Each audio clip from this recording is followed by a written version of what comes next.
اعوذ باللہ من الشیطان الرجیم، بسم اللہ الرحمن الرحیم۔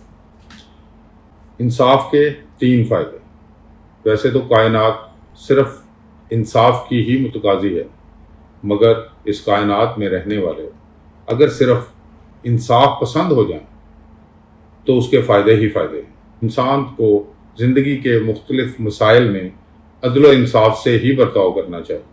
لوگوں کے درمیان عدل کرنے کے بارے میں اللہ تعالیٰ نے جو حکم داؤد علیہ السلام پر صادر فرمایا تھا، اس سورہ صاد میں آیت نمبر 26 میں بیان ہوا ہے، فَحُكُم بَيْنَ النَّاسِ بِالْحَقِّ، لہٰذا تم لوگوں کے درمیان حق کے ساتھ فیصلہ کرو۔ عدل و انصاف ایک عظیم اخلاقی فریضہ ہے، اسے اللہ کے ہاں خاص مقام حاصل ہے۔ قرآن میں جگہ جگہ جہاد کی فضیلت بیان ہوئی ہے، اس لیے حضور صلی اللہ علیہ وآلہ وسلم نے عادل بادشاہ کو قیامت کے روز سایہ خدا میں رہنے کی بشارت سنائی ہے، جس دن کوئی سایہ نہ ہوگا۔ انسان کو خیال رکھنا چاہیے کہ مختلف مسائل میں حق کے مطابق فیصلہ کرے، جیسے مالی مسائل ہوں، لین دین کا کوئی معاملہ ہو، گھریلو مسائل اور ذمہ داریوں میں، حکومتی مسائل اور لوگوں کے حقوق کی ادائیگی، سیاسی مسائل اور خدمت گزار اور خود غرض آدمی کی پہچان میں، قوم و قبیلہ کے مسائل اور رشتہ داروں کے اختلافات اور جھگڑوں کو ختم کر کے صلح کروانے میں ہر طرح انصاف کے ساتھ بات کرے۔ انصاف کے 3 اہم فائدوں کی بات کریں تو باقی سب اسی سے منسلک ہو جاتے ہیں۔ نمبر 1، انصاف کرنے سے حقدار کا حق چل کر خود اس کے پاس پہنچ جاتا ہے۔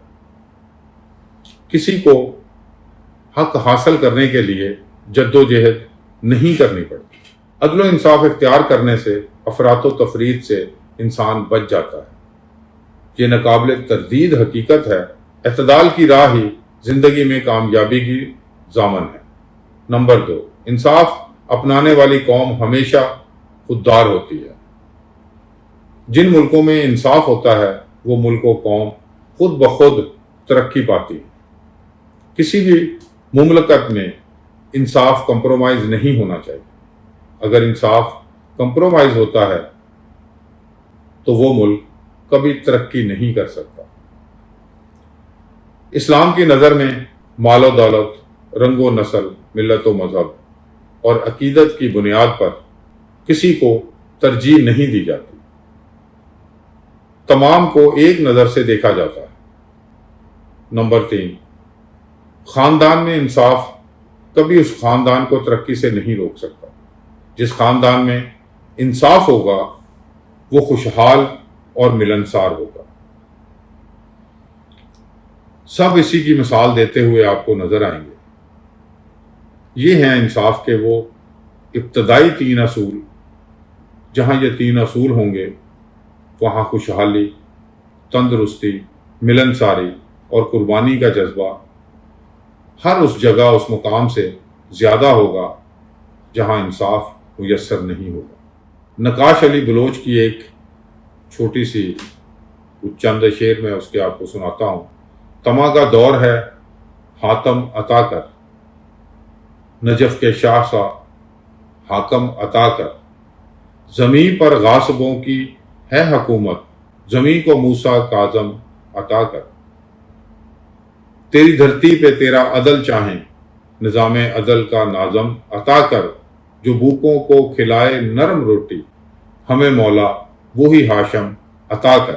ملے شاعر کو راز کن فکونی، علی کے علم کا راکم عطا کر۔ یہ تھا آج کا خیال یار۔